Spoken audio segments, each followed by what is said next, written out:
Oy, good day mga kamots. Welcome back to our YouTube channel. We are back here at the Honda Big Bikes Tondo dahil finally dumating na nga dito sa kasa na ito mga kamots itong pinakabagong version ng Honda PCX 160. This one is a 2025 version. So alamin natin mga kamots kung ano-ano yung mga naging pagbabago na ginawa ni Honda dito sa PCX 160. And by the way mga kamots, disclaimer lang, hindi pa ito yung road sync. So this one is a standard version ng pinakabagong Honda PCX 160 2025. Kasi yung road sync mga kamos kaka-release lang, so hindi natin naabutan dito sa Honda Big Bikes Guangzhou. No? So ito lang yung naabutan natin, yung standard version. Pero huwag kayong mag-alala mga kamos dahil i-detail ko sa inyo yung kaibahan niya dun sa road sync versus dito sa standard version ng PCX 160. Kaya naman huwag na natin patagalin pa yan, simulan na natin.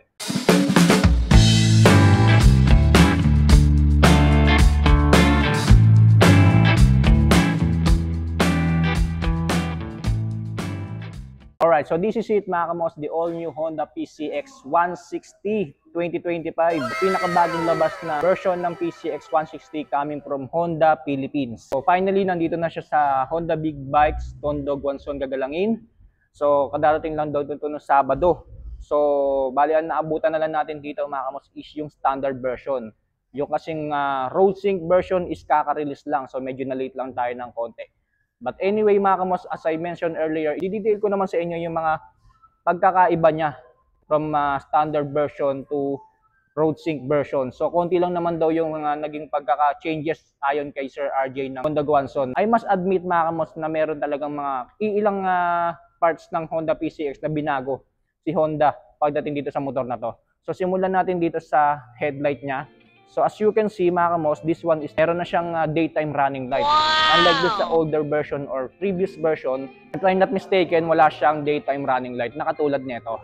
So this one, meron na siyang daytime running light na napakahaba. So pa V-shape siya.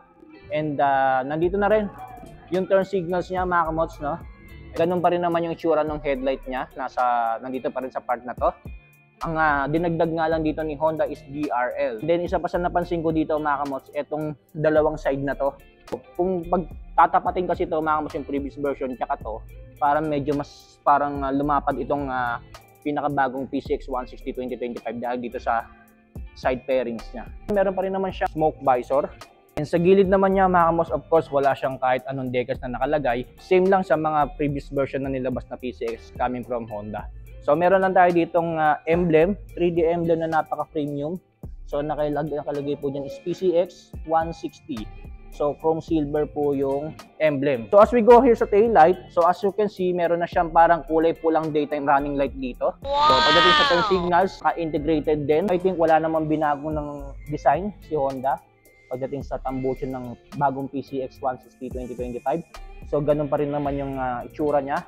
So pagdating sa heat guard, ganun pa din yung style. And then sa tip ng tambucho, naka silver matte tayo dito sa bandang tip na to. So dito lang sa crankcase niya, naging one-tone color na siya, no? Ayan, dati kasi two-tone color yan, I think. Yung may halong silver, matte silver dito sa crankcase niya. Dito, one-tone color na lang siya na black. So dito sa air filter niya, nakalagay dyan 160 4 valves. Sabi kanina ni Sir RJ ng Honda Guangzhou, sa road sync mga kamos, naka-subtank siya. Pagdating dito sa standard version is naka-ordinary suspension lang siya. Wala siyang subtank. So yun yung unang pagkakaiba ni standard versus dun sa road sync.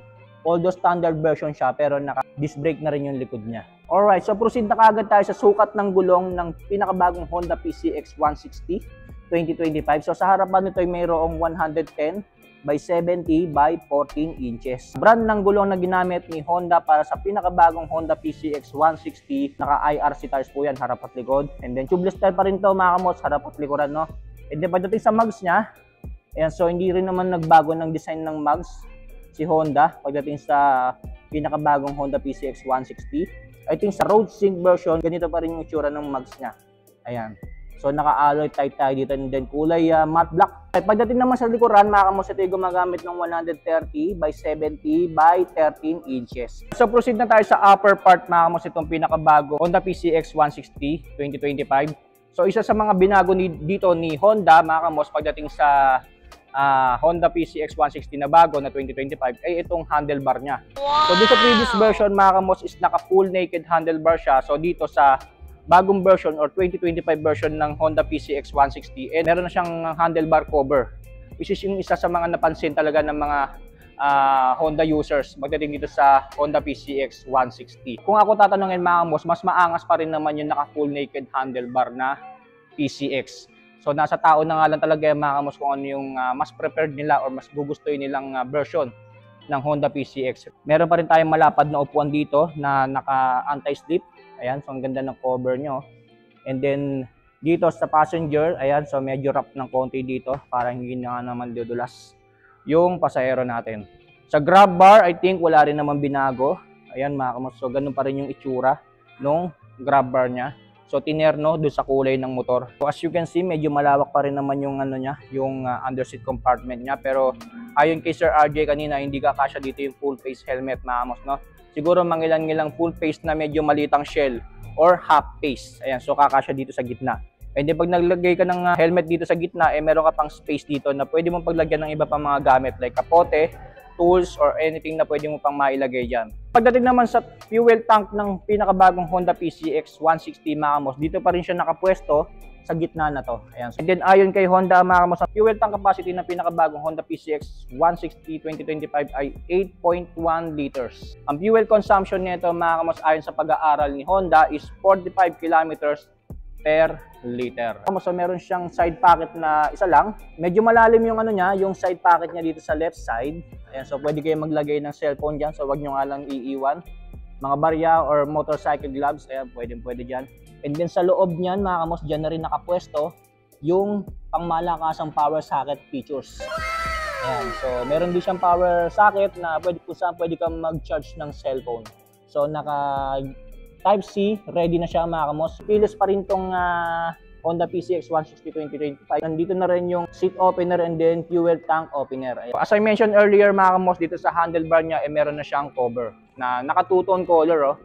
Dito is parang naka matte black, and then pagdating dito sa gitna, sa gilid niya, and para siyang naka gunpowder gray. Ayan, yung kulay niya.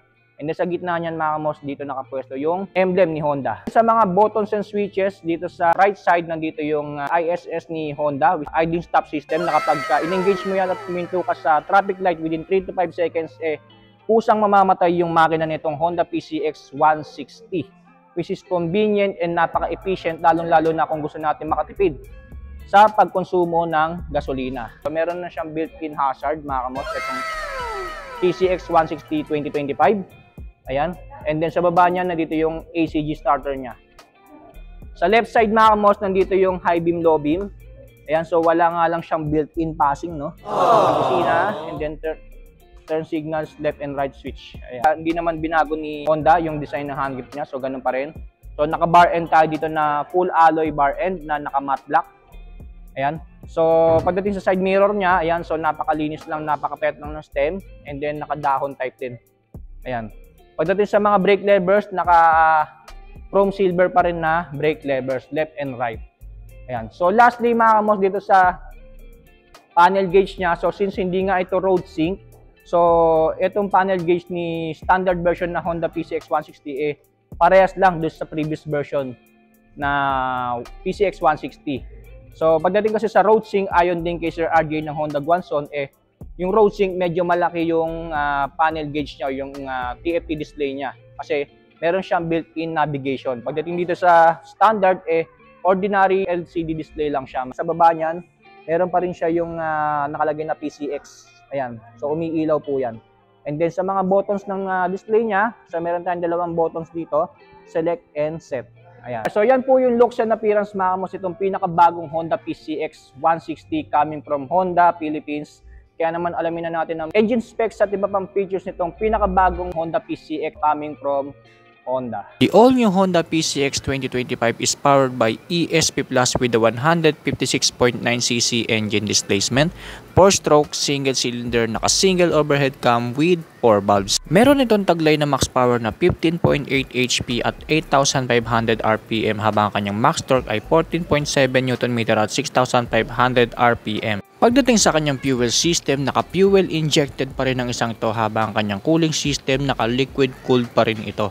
When it comes sa kanyang starting system, pinapagana po ito ng ACG starter. Naka-continuous variable transmission pa rin ito or CVT pagdating sa kanyang driving system. For the suspension system, sa harapan ito po ay naka-telescopic fork, habang sa likuran naman equip ito ng twin shock absorber. When it comes sa kanyang braking system, as I mentioned earlier, equip ito ng parehong hydraulic disc harap at likuran. Unlike sa road sync version nitong pinakabagong Honda PCX 160 2025, itong standard version ay hindi equip ng ABS or TCS, pero equip naman ito ng CBS or combi brake system, na kung saan ay kapag nagpreno ka ng 70% sa unahan ay sasama ng 30% yung sa likuran, which is pwede na rin kung ikaw ay bibili ng standard version ng pinakabagong Honda PCX 160 na di hamak na mas mura compared sa road sync version na naka TFT display with navigation pa and ABS and TCS safety features. Para sa kanyang dimensions, meron itong overall length na 1936mm,